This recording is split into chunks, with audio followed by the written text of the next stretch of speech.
Alright, so in this video today I'm going to be talking about and explaining Dark Romanticism, which is also known as American Gothic. Some context for Dark Romanticism is that it developed in the 19th century, in the 1800s. Its most famous authors are Nathaniel Hawthorne, Edgar Allen Poe, Herman Melville, and Emily Dickinson. The two most famous works being The Scarlet Letter by Nathaniel Hawthorne and The Raven by Edgar Allan Poe. Some more context just into Romanticism itself is that Romanticism as a movement values, or not really values, but states that beliefs and emotions and individual experiences are more important than facts and logic and systems of rationality. And obviously Romanticism, because it states this, values individuality very highly, and all Romanticist art at its core examines individuals and their experiences. The aesthetics of Dark Romanticism, especially in stories and paintings and poems as well, is that you'll often see irrational things or irrationalities throughout the pieces. This can be the appearance of just strange creatures, it can be weird happenings, it can be any sort of thing that kind of invades the rational part of your brain. Appears a lot in Dark Romanticism. Another aesthetic is the demonic, also known as creatures of malevolence, and you can see that in a work like The Raven. The Raven itself is not necessarily a demon, but it's sort of this creature of malevolence. The demonic creatures that appear throughout Dark Romanticism can be traditional ghosts or demons or things, or they can be more abstract, like The Raven. Oftentimes, you'll also see in Dark Romanticist art depictions of the grotesque, which leads into the malevolent creature part. A lot of the malevolent creatures that appear in Dark Romanticism are also grotesque in appearance. The settings of Dark Romanticist stories are almost always barren and kind of creepy.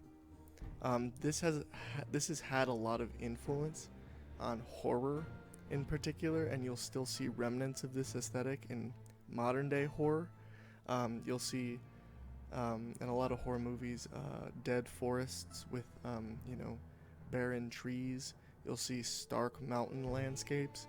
Those are all aesthetics of Dark Romanticism that continue to persist today in the modern era. The beliefs of Dark Romanticism, well, one of the main beliefs is that human beings have this vast capacity for evil.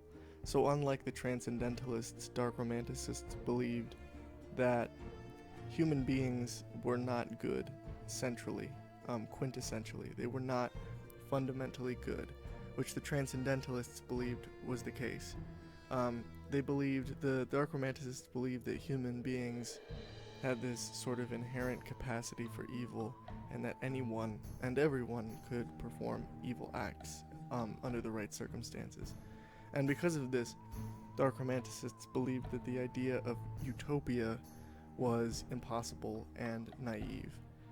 And obviously this also goes against the Transcendentalists. The Transcendentalists did have a positive view of utopias, whereas Dark Romanticists, obviously being a bit more pessimistic, were very, very cynical of the idea of a utopia. The expression of Dark Romanticists usually comes out in the form of, dark stories of obsession or vengeance, or shame or madness. Madness being a really big one in a lot of Nathaniel Hawthorne's work, in a lot of Edgar Allan Poe's work.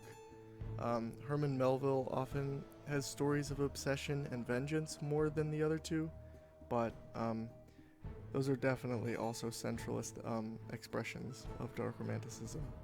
Some common themes in Dark Romanticist works include human fallibility, meaning human beings making mistakes, self-destruction, which is pretty self-explanatory, judgment and punishment, which you can see very clearly in the Scarlet Letter, and also the mental effects of these judgments, punishments, and the feelings of guilt that are associated with human fallibility.